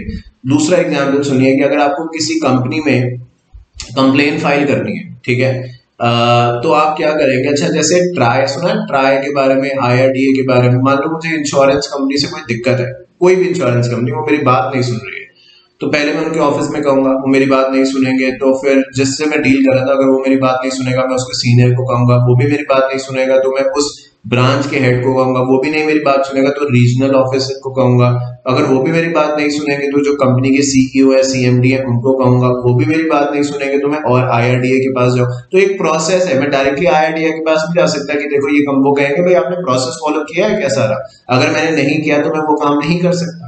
तो ये एक समझने की जरूरत है कि हर चीज का एक फ्लो चार्ट है कि कैसे इंफॉर्मेशन कौन सी किसको पहुंचेगी और उसी तरीके से हमें आगे बढ़ना होगा। गुड डॉक्यूमेंटेशन की अगर बात करें तो कुछ चीजें हैं जो एक डॉक्यूमेंट में होनी चाहिए जो उसको अच्छा बना देती हैं, बहुत अच्छा बना देती हैं। Record should be completed at the time of the activity और व्हेन एक्शन इज टेकन। आलस नहीं करना है, सिंपल सी बात है। इसका मतलब ये है, आप कहेंगे सर यहाँ तो कहीं नहीं लिखा कि आलस नहीं करना है कुछ भी ऐसा, तो ये तो लिखा है record should be completed at time, यानी जिस समय की जो नीड है उस समय कर लो। अभी पढ़ाई की नीड है तो पढ़ाई कर लो, बाकी पूरी जिंदगी पड़ी है फिर तो जो चाहोगे वो कर सकते हो, घूमना फिरना, इधर उधर जाना और फ्रेंड्स के साथ बाहर जाना, सब कुछ पॉसिबल है। बट अभी का जो समय है वो इम्पोर्टेंट है क्योंकि ये एक एज ग्रुप है, अगर ये निकल गई तो थोड़ा सा मुश्किल हो जाता है क्योंकि आजकल हमारी सोसाइटी में एज फैक्टर भी एक इम्पोर्टेंट रोल प्ले करता है। हमेशा से ही करता था खैर, बट कंसिडरिंग अब कंपटीशन इतना ज्यादा है और बाकी सब चीजें, social pressure so called as, relatives को आपको पता ही है कि ज्यादा चिंता होती है कि आप पास हुए या नहीं हुए, है ना। हर समय उन्हें अपडेट चाहिए होता है कि भाई सीएस हुआ या नहीं हुआ। अभी 2 महीने पहले पूछा था कि सीएस कर रहे हो, आपने बोला था हाँ मैं फाइनल में हूँ, फिर 4 महीने के बाद पूछा हो गया, तो ऐसे थोड़े होता है भाई। तो वही वाली बात है कि समय की जो रिक्वायरमेंट है उसको फुलफिल करें और सबसे अच्छा वही है कि जो काम उस समय इंपॉर्टेंट है वो किया जाए। Concise, legible, accurate and traceable, ऐसी इंफॉर्मेशन बनाए जो इन चारों चीजों को इंक्लूड करे, ढूंढ सकें उस चीज को कि क्या लिखा है और उसका कोई ना कोई फैक्ट हो, एक्यूरेट हो। मतलब मैंने अगर कोई इंफॉर्मेशन लिखी है तो या तो मैंने खुद रिसर्च किया हो उसके बारे में, और अगर नहीं तो किसी और के रिसर्च के बेसिस पे मतलब उसको रेफरेंस बनाया जाए कि मैं ये चीज लिख रहा हूँ बिकॉज ऑफ दिस, की किसी ऑथेंटिक सोर्स में मैंने ये इन्फॉर्मेशन देखी है और उसके बारे में जितनी मैं इन्फॉर्मेशन सर्च कर सकता था करने के बाद ही मैंने ये चीज लिखी है, ऐसा। और जो ये 2 पॉइंट्स आई थिंक ये मेरे बात से बहुत इंस्पायर्ड होते हैं। यहाँ पे लिखा है पिक्चर्स वर्थ 1000 वर्ड्स। अब आप देख लीजिए, ऑलमोस्ट मैं ये गारंटी तो नहीं करता, बट जैसे कि मैंने कहा कि हर यही इस पे देखिए, हर पेज पे, जैसे ये पेज आपने देखा, इसी पेज पे आप देख रहे हैं फिर इमेज है, फिर इसके ऊपर देखा आपने इमेज है, स्टार्टिंग में भी इमेज है। तो आई थिंक इमेज एक ऐसी चीज है जो बहुत सारी चीजों को क्लैरिफाई कर देती है और इंटरेस्ट लेके आती है। अब मुझे नहीं पता था कि मैंने सेक्रेटरियल ऑडिट, आप जानते हैं कि सबसे आखिरी का सब्जेक्ट है ये, बाकी सारे सब्जेक्ट मेरे इस समय कंप्लीट है, तो मुझे नहीं पता था कि सेक्रेटरियल ऑडिट में ये बात लिखी होगी। बट मेरा ये खुद का मानना है और जो बिल्कुल सही है कि इमेजेस होने से बहुत सारी चीजें जो हम डिटेल नहीं समझा सकते, बच्चा जब इमेज देखता है तो उसकी एक इमेजिनेशन, चाहे वो किसी भी लेवल का हो, इमेजिनेशन पे फर्क पड़ता है। और उसके बाद एग्जाम्पल्स, मुझे लगता है कि इन दोनों पॉइंट्स को अगर आप बात करें तो मुझे आप उसमें रिलेट कर सकते हैं बिकॉज हर जगह मैं पूरी कोशिश करता हूँ, ऊपर से देखते भी आ रहे हैं कि आपने कोई पहला सब्जेक्ट भी मेरा देखा हो तो उसमें भी यही था, हर जगह मैक्सिमम से मैक्सिमम एग्जाम्पल्स देने, बिकॉज मेरा सिंपल सा कहना है कि जो एग्जाम्पल दे सकता है उसका कंसेप्ट क्लियर है। एग्जाम्पल जो तुरंत बना सके, आप कहेंगे सर इस बात का एग्जाम्पल समझाइए, तो मैं तुरंत अगर समझा दूं या आप किसी को समझा दूं तुरंत एग्जाम्पल, तो आपका कंसेप्ट क्लियर है। क्योंकि एग्जाम्पल के लिए हमें कुछ सोचना पड़ता है कि मैं क्या बोलूं, और वो तभी हम सोच सकते हैं जब हमारा कंसेप्ट क्लियर हो। तो आई थिंक ये 2 चीजें मैं बहुत करता हूँ। और उसके बाद है डोंट एज्यूम नॉलेज। मैंने इसी लेक्चर के दौरान आपसे कहा कि एग्जाम, अब देखिए जैसे एक नीड है, सब्जेक्ट वाइज नीड है, जैसे इकोनॉमिक्स है या मैथ्स है। अब मैथ्स में बहुत बार सुनते हैं कि x की वैल्यू 100 है, फिर अपना क्वेश्चन सॉल्व करना स्टार्ट करते हैं तो कोई आंसर निकल पाता है। अब इसकी वैल्यू आप कुछ और नहीं लेते, इसकी वैल्यू आप 93 नहीं लेते, इसकी वैल्यू 39 नहीं लेते। तो कुछ ऐसी चीजें जरूर हैं जो एजम्पशंस के तौर पे चलती हैं। दूसरा सब्जेक्ट हमारा इकोनॉमिक्स। इकोनॉमिक्स में देखो, अगर एजम्पशन ना लो आप तो आप कुछ कर ही नहीं सकते बेसिकली। तो एजम्पशन लेना गलत नहीं है, बट फिर अगर एजम्पशन हमें लेनी पड़ भी रही है, वैसे तो कोशिश करें ना हो ऐसा, बट अगर लेनी भी पड़ रही है तो रियलिस्टिक ले। हमें पता है कि अब हम ये सोच लें कि नहीं ठीक है यार, अभी मैंने क्लास तो ले ही ली है, ठीक है मैं देखता हूँ, जैसे मैं वैसे ही आपको बता रहा हूँ कि क्लास लेने में बहुत जल्दी है, और उससे ज्यादा जल्दी इस बात की है कि अगर मैंने पैसे दे दिए हैं तो सर ने क्लास नहीं भेजी। और मैं आपको अपना एक्सपीरियंस बता रहा हूँ बिकॉज हमारे पास सारा रिकॉर्ड रहता है। ये मैं आपको बताना चाहता हूँ, जो कॉन्फिडेंशियल इन्फॉर्मेशन आपने कितना देखा, कौन सी चीज आपने देखी है, कौन सी रह गई है, कौन से डिवाइस पे आप देख रहे हैं, लोकेशन, काफी सारी इंफॉर्मेशन हमारे पास कॉन्फिडेंशियल तौर पे रहती है। बट मैं आपको बताना चाहता हूँ कि जैसे फॉर एग्जांपल अगर आज किसी ने लेक्चर परचेज किया, मैंने तो ऐसा बहुत बार देखा है कि जो लेक्चर जैसे हमारे हैं, कोई 80 घंटे है, कोई 70 घंटे है, कोई 100 घंटे है, कोई उससे ज्यादा, डिपेंडिंग अपॉन द सब्जेक्ट। तो देखा जाता है कि 3 महीने हो गए उस बंदे ने अभी तक एक्टिवेट नहीं किया। जल्दी इस बात की थी, और उससे ज्यादा जल्दी इस बात की थी कि मैंने अगर पेमेंट कर दिया तो मुझे अभी के अभी मिल जाए, जैसे कि अभी पढ़ना स्टार्ट करना, और एक बार वो चीज इनबॉक्स में आ गई तो बस वो आ गई, बस इतना ही था, इसी चीज की जल्दी थी। तो ऐसा नहीं होना चाहिए। अगर लेक्चर्स लिए हैं तो मैं बोलता हूँ डे 1 से थोड़ा थोड़ा ही पढ़ो, बट डे 1 से आखिरी किस चीज का वेट कर रहे हो आप? क्या एकदम से महीने के 30 की जगह 60 दिन हो जाएंगे? क्या ऐसा कुछ होने वाला है? The answer is no. तो आपको समय से ही इसके बारे में सोचना चाहिए। एजम्पशन मत लगाइए कि हो जाएगा हो जाएगा हो जाएगा, कुछ नहीं होगा। आपने करना है तो ही वो चीज आगे बढ़ पाएगी। इलेक्ट्रॉनिक रिपोजिटरी ऑफ डॉक्यूमेंट्स, यानी इलेक्ट्रॉनिकली डॉक्यूमेंट्स को रखा जाएगा। आई थिंक लैपटॉप कंप्यूटर एक इंपॉर्टेंट रोल इसके अंदर प्ले करते हैं। The term document management system can be defined as a software that controls and organizes documents of the organization. It incorporates document and content capture, workflow, document repositories, output system, information retrieval system. तो document management, जिसको हम DMS भी कहेंगे, यहाँ पे देखिए लिखा भी है, मैंने भी लिख दिया DMS। तो डॉक्यूमेंट मैनेजमेंट सिस्टम और कुछ नहीं है, बेसिकली वो एक तरीका है, एक जरिया है जिससे जो रिकॉर्ड्स हैं, जो इन्फॉर्मेशन है, उनको सही तरीके से स्टोर किया जा सकता है, उनको ऑर्गेनाइज किया जा सकता है। आप देखिए बहुत सारी ऐसी चीजें होंगी, फॉर एग्जांपल जब आप कंपनी में काम करेंगे आप रियलाइज करेंगे, एक होता है जैसे अच्छा आपने अच्छा उससे मुझे याद आया, आप हमारे व्हाट्सएप ग्रुप पे हैं क्या? व्हाट्सएप पे, टेलीग्राम पे, फेसबुक पे आपको होना है, क्योंकि सारी इंफॉर्मेशन, अगर कुछ भी सब्जेक्ट में भी अमेंडमेंट आएंगे ना कभी भी, आज तो नहीं है, मैं ऐसे समझा रहा हूँ इसको लेके, जिससे कि आपको लगे कि हाँ ये कोई बात है। अगर मैं कुछ और कहूंगा तो आप उसको लाइटली लेंगे। तो अगर कोई कुछ ऐसा होता भी है तो हम किसी को personal, because due to the huge number of student base, नहीं पॉसिबल है बता पाना सबको कि क्या हुआ है। तो आपको कॉन्टिन्यूसली वो ग्रुप देखना है या स्टेटसेस देखने हैं, या जो और फेसबुक जो और जो अलग टेलीग्राम मैंने बताया वहां पे कनेक्टेड रहना है। तो अब देखिए उसके अंदर क्या है, जब इन एप्स के बारे में बात करता हूँ तो व्हाट्सएप पे भी जैसे हमारा जो ग्रुप है उसमें एक फंक्शन है कि only admin can send the message, है ना। तो उसमें क्या है कि सर हम मैसेज भेज सकते हैं, बाकी जो पार्टिसिपेंट्स है वो नहीं। तो ये क्या है, ये कंट्रोल करने का एक्सरसाइज है, बिकॉज अगर हम उसको ओपन करते हैं तो फिर गुड मॉर्निंग, गुड आफ्टरनून और शेर और शायरी और पता नहीं क्या क्या इन्फॉर्मेशन उसके अंदर शेयर होती है, जिसका किसी भी बात, वो मोटिवेशन स्टफ भी नहीं होता है, वो कुछ और ही है जिसका कुछ लेना देना नहीं है। तो आई थिंक जब हम चीजों को डॉक्यूमेंट्स के तौर पे रख रहे हैं तो ये बहुत इंपॉर्टेंट है कि उनको कंट्रोल करा जाए, उनको ऑर्गेनाइज किया जाए, जिससे कि जब उनकी रिक्वायरमेंट हो, जब हमें रिट्राइव करना हो, जब उन चीजों की जरूरत हो, तो वो चीजें हमें मिल सके। In electronic repository, document management system work by using a computer system and software to store, manage and track electronic documents, electronic image of the paper-based information captured through the use of the scanner.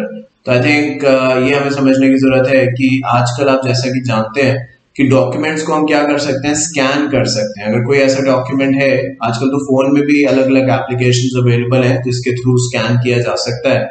तो आप चाहें तो documents को scan कर सकते हैं। फिर बाकी आप जानते हैं कि पीडीएफ भी बनाया जा सकता है, क्योंकि स्कैन में तो इमेज होती है जिसको जेपीजी फाइल कुछ ऐसा कहते हैं एक्सटेंशन के तौर पे, बट आप चाहे तो पीडीएफ में भी कन्वर्ट कर सकते हैं। तो ये सारा का सारा जो हमारा डॉक्यूमेंट मैनेजमेंट सिस्टम है वो कुछ इस तरीके का होना चाहिए जहां पे हम चीजों को स्टोर कर सकें, मैनेज कर सकें, इमेजेस को कन्वर्ट कर सकें स्कैनर में। इवन मैं तो यहाँ तक भी कहूंगा कि उसके अंदर फ्लेक्सिबिलिटी ऐसी भी होनी चाहिए कि अगर आप कोई इंफॉर्मेशन का एक्सेस लिमिटेड लोगों को देना चाहता है तो वो भी हो सके। मतलब अगर मान लो मैंने कोई रिकॉर्ड शेयर करा है और वो अपने इस डॉक्यूमेंट मैनेजमेंट सिस्टम में ये डॉक्यूमेंट डाल दिया, पर मैं चाहता हूं कि ये डॉक्यूमेंट सिर्फ और सिर्फ कंपनी सेक्रेटरी और जो कंपनी के बोर्ड ऑफ डायरेक्टर्स है लाइक द टॉप मैनेजमेंट वो ही देखें और कोई ना देख पाए, तो ये इसके अंदर ऐसी फ्लेक्सिबिलिटी होनी चाहिए कि हम मैनेज कर सके। मैनेज का मतलब यही नहीं है कि रिकॉर्ड्स को सही से रखा जा सके, मैनेज का मतलब है किसको एक्सेस देना है, किस एक्सटेंट तक देना है, किसको नहीं देना है।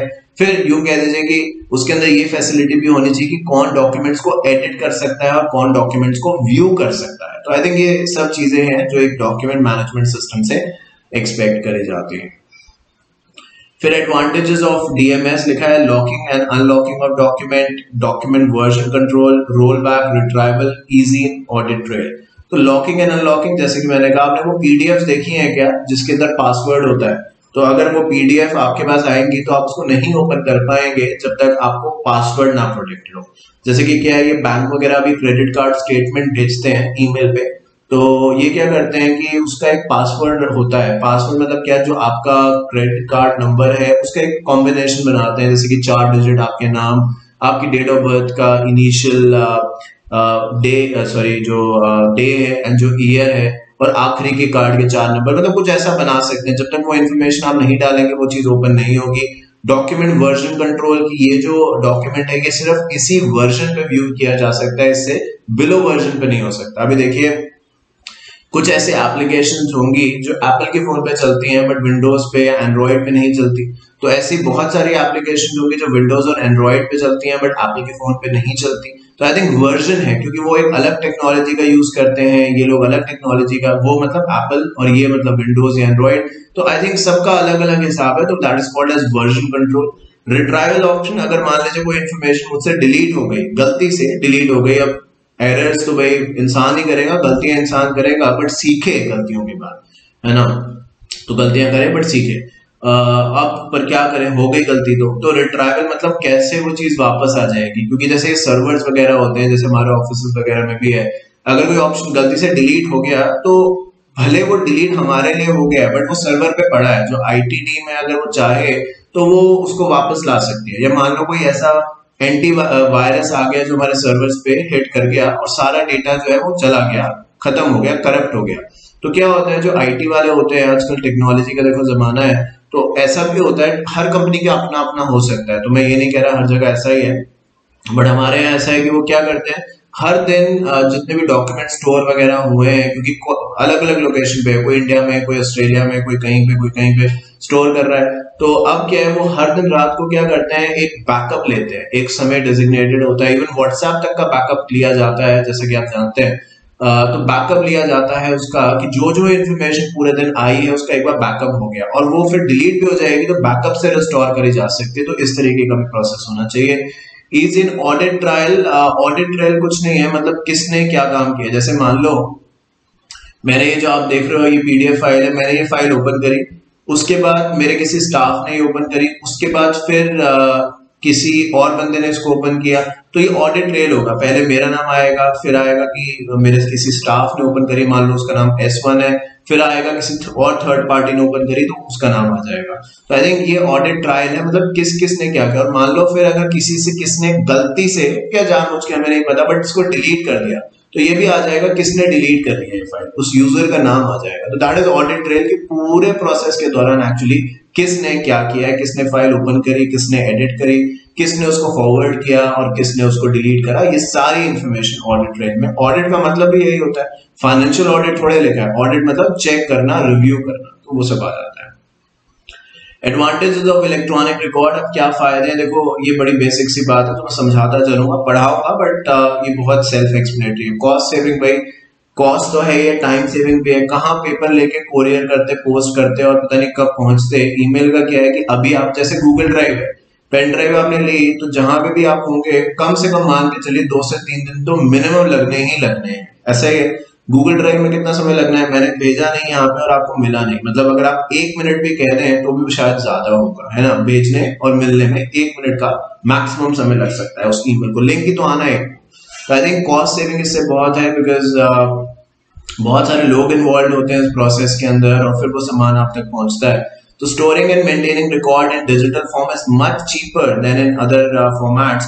With the increase in technology advancement the digital media cost drops every day आप देखेंगे, और आने वाले समय में होगा भी ये, this is the future. Digital तौर पे अगर कोई कंट्री आगे नहीं है और वो ये सोच रही है कि वो टेक्नोलॉजी के बगैर इस ग्लोबलाइज्ड दुनिया का सामना कर पाएगी, तो ये उसकी गलतफहमी है। कोई सोचे कि मैं कंप्यूटर ना सीखूं क्योंकि भाई ये तो ऐसी चीज है, कोई काम की नहीं है वगैरह वगैरह, तो उनकी गलतफहमी है। ये समय की नीड है, आज की तो है, कल कहाँ मिले पता, बट आज की तो ये है। तो ये हमें समझना पड़ेगा, टेक्नोलॉजी से कॉस्ट सेविंग होती है, नो डाउट इसके अपने डिसएडवांटेज हो सकते हैं, और ऐसी कोई चीज बनी नहीं है आज तक जिसके सिर्फ फायदे हो या सिर्फ नुकसान हो, दोनों ही तरफा होता है। बस ये हो सकता है कि फायदा ज्यादा है या नुकसान ज्यादा है, बट होते दोनों ही है।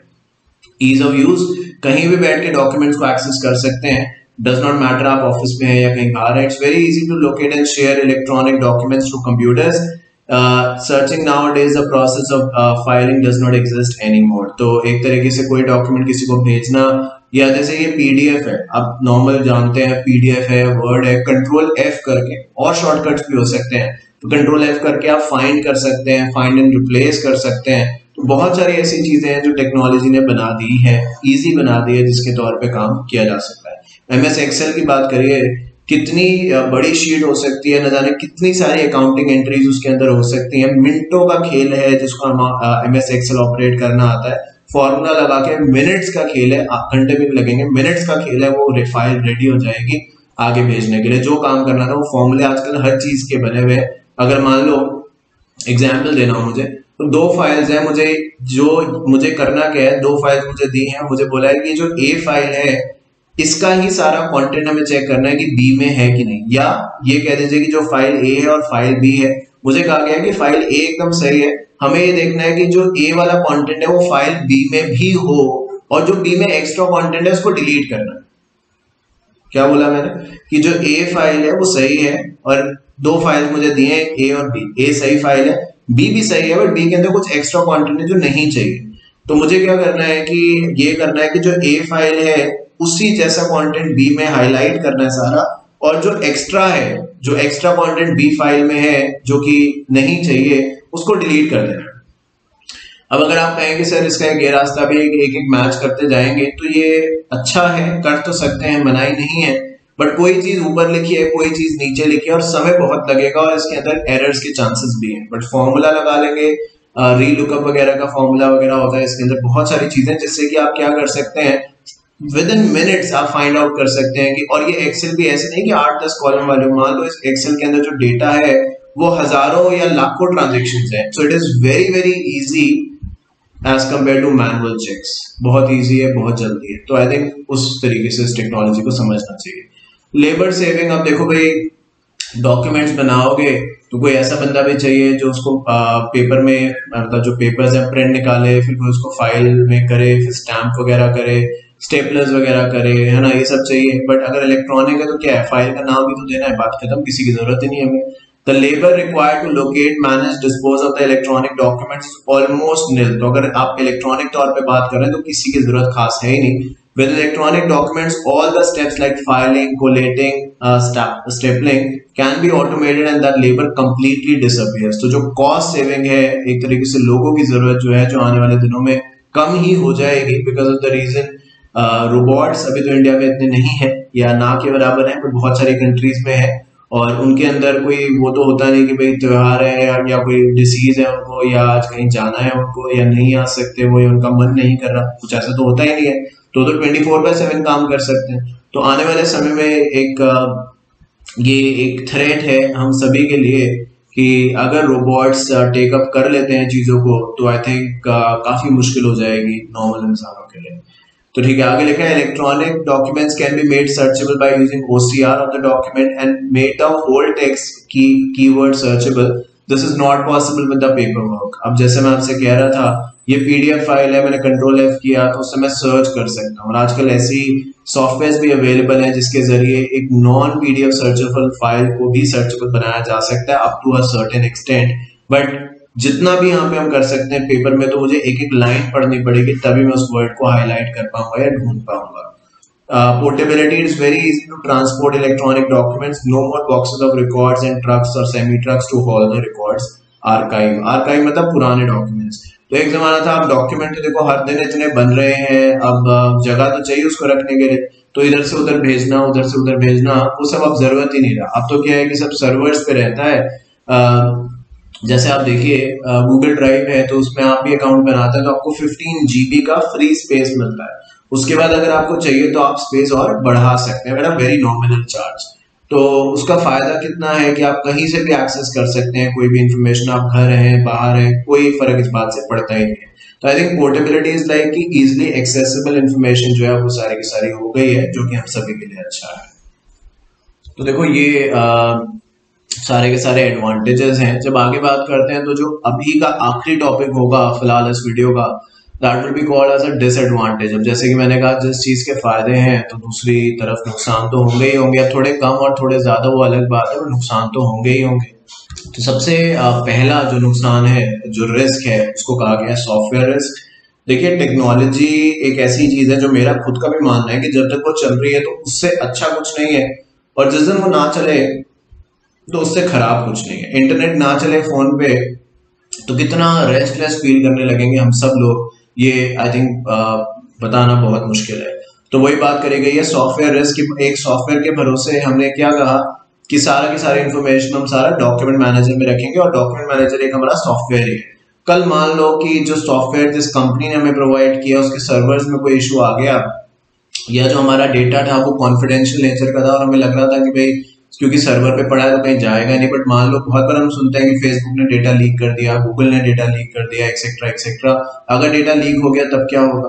तो यही बात यहाँ पे करी गई है कि storing records in electronic documents management system have a risk that the system being no longer supported by the software company, that the company will cease to exist and the document will be locked in the unsupportable system। तो किसी भी तौर पे, किसी भी तरीके से अगर हम ये कहें कि भाई अगर कोई सॉफ्टवेयर है जिसको बनाया गया है और जिसके भरोसे हमने सारे डॉक्यूमेंट्स वगैरह वहां पर स्टोर किए हैं, कल ऐसा ना हो जाए कि वो सॉफ्टवेयर जो है, वो कंपनी जो है जिसने सॉफ्टवेयर बेसिकली बनाया है, वो अपना सपोर्ट विड्रॉ कर ले या कोई ऐसी बात हो जाए जिससे कि कुछ दिक्कत आए, तो आई थिंक ये एक बहुत बड़ा चैलेंज हमारे लिए बन सकता है। क्योंकि ऊपर हमने कहा कि हमें लोगों की, अब यहाँ पे कहा क्या कहा, लेबर सेविंग, यानी हमें लोगों की जरूरत कम है, क्योंकि हमने ये कहते हैं कि सॉफ्टवेयर है तो लोगों की जरूरत ही क्या है। अब अगर मान लो उसी सॉफ्टवेयर ने जो आपका काम इतना इजी बना रहा था, अगर सारा डेटा उससे डिलीट हो गया, या आपको कंपनी ने कुछ और चेंजेस कर दिए पॉलिसी में और अपना डेटा आप नहीं विड्रॉ कर पा रहे हैं या नहीं डाउनलोड कर पा रहे हैं, तो आई थिंक बहुत मुश्किल हो जाएगी। जितना आसान हमें लग रहा था ये उतना ही मुश्किल हो जाएगा।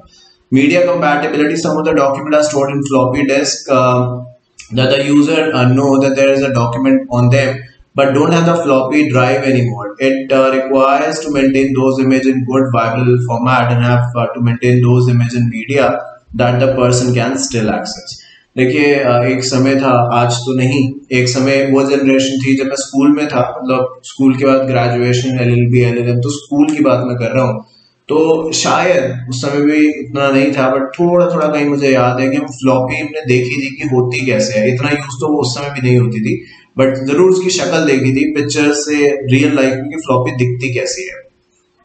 तो एक जमाना उसके बाद आया जब लोगों ने CD यूज करनी शुरू कर दी, फिर एक जमाना आया जब DVD यूज करनी शुरू कर दी, फिर एक जमाना जो चल रहा है और चला जाएगा शायद जल्दी, जो पेन ड्राइव का है, उसके बाद हार्ड डिस्क वगैरह आ गई। तो आई थिंक ये एक ऐसी चीज है मीडिया कंपैटिबिलिटी कि भाई अगर मान लो वो डेटा फ्लॉपी में था, तो अब फ्लॉपी आप आजकल के कंप्यूटर्स में कहीं लग सकती है क्या? I don't think so personally, कि आजकल जो लैपटॉप्स वगैरह हम यूज करते हैं ये पहले से कहीं ज्यादा सोफेस्टिकेटेड है। सस्ते हैं, महंगे, वो अलग बात है, बट सोफेस्टिकेटेड है। पहले की चीजें थोड़ी मजबूत होती थी, थोड़ा इधर उधर हो जाता तो कोई फर्क नहीं पड़ता था। आज थोड़ा बहुत भी, क्योंकि आप देखो 360 डिग्री के लैपटॉप आ गए, बहुत सारी और चीजें हो गई। आई थिंक अब बड़ा मुश्किल है उन सब चीजों की अलग से स्लॉट्स रखना, बिकॉज उन सब चीजों को जगह चाहिए। और हर इंसान आजकल चाहता है कि लैपटॉप अगर वो ले तो वो हल्का हो, ज्यादा एलिगेंट दिखे, प्रोफेशनल दिखे। लैपटॉप लेना है, टीवी थोड़ा लेना है कि इतना मोटा है और बड़ा है और बल्कि है और भारी है। तो आई थिंक उन सब चीजों को ध्यान में रखते हुए बहुत सारी कंपनीज ने बहुत सारी चीजें हटा दी हैं। तो अगर कोई डेटा फ्लॉपी में था तो अब हमें चाहिए कि हम उसको स्टोर करके ऐसी जगह पे रख लें कि अगर दोबारा फ्लॉपी हम ना भी लगा पाए सिस्टम के अंदर तब भी उस डेटा को एक्सेस कर पाए। अदरवाइज क्योंकि वो डेटा फ्लॉपी में है तो हम शायद अब उसको दोबारा से फ्लॉपी इंसर्ट करके देख नहीं पाएंगे, तो ये अपने आप में डिसएडवांटेज हो सकता है।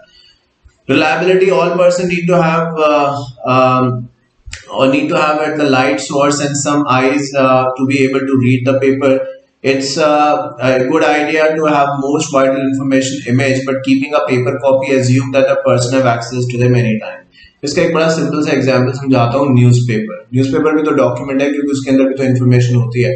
न्यूज़पेपर आज ही नहीं, बहुत पिछले 4-5 साल से जहां तक मैं समझता हूँ ई न्यूज़पेपर्स का कंसेप्ट आ चुका है और अब बढ़ रहा है। बट फिर भी जो न्यूज़पेपर्स बनाने वाली कंपनी है, चाहे टाइम्स ऑफ इंडिया, चाहे हिंदुस्तान टाइम्स, और अगर हिंदी और लैंग्वेजेस में देखें, फिर भी ऐसे लोग हैं जिनको न्यूज़पेपर सुबह चाहिए ही चाहिए। मोबाइल में तो आजकल मोबाइल और इंटरनेट ऐसी चीज है कि और किसी के पास कुछ हो या ना हो, ये दो चीज तो होती ही होती है ना। तो वो ई न्यूज़पेपर भी तो पढ़ सकते हैं, बट नहीं, क्योंकि आंखों को जिन चीजों की आदत हो गई है वो इतनी जल्दी छूटने नहीं वाली, और ये ट्रेडिशनल आदत है। तो ये भी आजकल की जनरेशन शायद ऐसा करे क्योंकि उन्होंने कभी न्यूज़पेपर इतना डिटेल या वेट नहीं किया। कुछ लोग ऐसे होते हैं, मैंने देखा है, जो मतलब गलत नहीं है, ऑब्वियसली इसमें कुछ गलत नहीं है, बट सबका अपना अपना एक सोचने का नजरिया है। जो वेट करते हैं न्यूज़पेपर वाले का कि भाई कभी न्यूज़पेपर आए, कब मैं पढूं उसको, तब उनका दिन की शुरुआत होती है। बट आजकल की जो जनरेशन है उसको इतना न्यूज़पेपर का खास शौक नहीं है। वो तो जब जो न्यूज देखनी है गूगल किया, या आजकल एप्स बने हुए, एप्लीकेशन बनी हुई है, उससे करके देख लिया। तो ये समय की नीड है आई सपोज, बट रिलायबिलिटी का उनका यही कहना है कि जिन लोगों को भाई वही न्यूज पे विश्वास ज्यादा है जो पेपर्स के तौर पे प्रिंट होके आती है, तो उनके लिए ये टेक्नोलॉजी वगैरह कोई मैटर नहीं करती, क्योंकि उनको तो पेपर पे ही लिखी चीजें पढ़नी है। बट कंसिडरिंग कि डिजिटलाइज एज है, मुझे भी ऐसा लगता है कि आने वाले समय में इसको चेंज करना ही होगा। बिकॉज जब न्यूज़पेपर के लिए पेपर लगता है उसके लिए भी तो पेड़ कटते हैं। देखो, एक बड़ी सिंपल सी बात है। आप कहो सर कि आप तो दो बातें कर रहे हो। अगर मैं आपसे कहूँ, मान लो ये एक लग नहीं रहा है बट ये ग्लास है, मान लो ये ग्लास है, और आपने ये एग्जाम्पल पहले भी सुना होगा, यहाँ ये ग्लास है पूरा और ये इतना पानी है इसके अंदर, तो इतना पानी है और इतना नहीं है। अगर मैं आपसे पूछूं कि भाई क्या है, तो आप कोई कह सकता है कि सर आधा ग्लास भरा हुआ है, तो कोई कह सकता है सर आधा ग्लास खाली है। तो डिपेंड करता है हम किस नजरिए से इस चीज को देख रहे हैं। दोनों ने सही बात कही है, बट किसी ने खाली चीज देखी कि ग्लास खाली है, तो किसी ने ये देखा कि उसके अंदर थोड़ा पानी है। तो यही बात यहाँ पे भी है कि हम मतलब जब मैं यहाँ पे समझा रहा हूँ तो मैं तो हर पर्सपेक्टिव बता रहा हूँ, इसमें मेरी कोई वो नहीं सोचे कि सर ऐसा कह रहे हैं। मैं ये नहीं कह रहा हूँ किसी तरीके से कि क्या सही है क्या गलत है, सिर्फ एक्सप्लेनेशन और एग्जाम्पल के जरिए अलग अलग तरीके से समझाने की कोशिश यहाँ पे करी जाती है। क्योंकि बच्चे बहुत बार मतलब निकाल लेते हैं अपने आप की, सर ऐसे ही करते होंगे या उनका तो यही वो मानना है वगैरह वगैरह, तो क्लैरिफिकेशन बहुत बार देनी पड़ जाती है।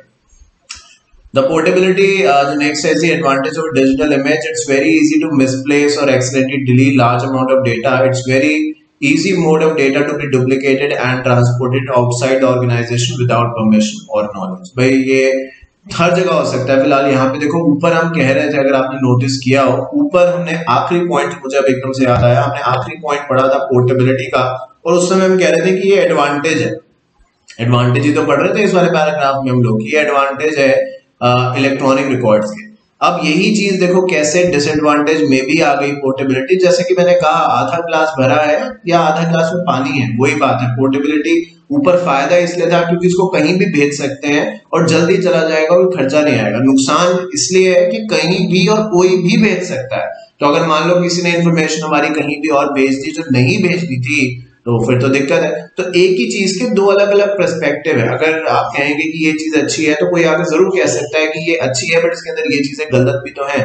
तो यही बात जो है वो यहाँ पे करी गई। But in short I think digitalization is the need of the hour. चाहे हम एक्सेप्ट करें या ना करें, but I think digitalization is the way forward इस वर्ल्ड में जब हम आगे बढ़ रहे हैं, specially in the developing countries and develop countries. Digitalization is the need of the hour. तो चलिए, आज मैं यहाँ पे इस वीडियो को यहीं रोकूंगा पार्ट 1 के तौर पे, और जब मैं आपसे दोबारा मिलूंगा तो मैं पार्ट 2 के बारे में जो बात है स्टार्ट करूंगा। काफी इंटरेस्टिंग चैप्टर है, बहुत सारी इन्फॉर्मेशन हमने यहाँ पे समझ ली है, तो बहुत सारी समझनी बाकी भी है।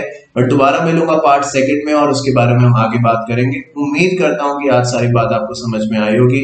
अगर आपका कोई भी क्वेश्चन तो प्लीज मुझे बताइएगा। I will be more than happy to help you out for CS Professional and CS Executive all subjects Shyam Thurmandari classes. Thank you.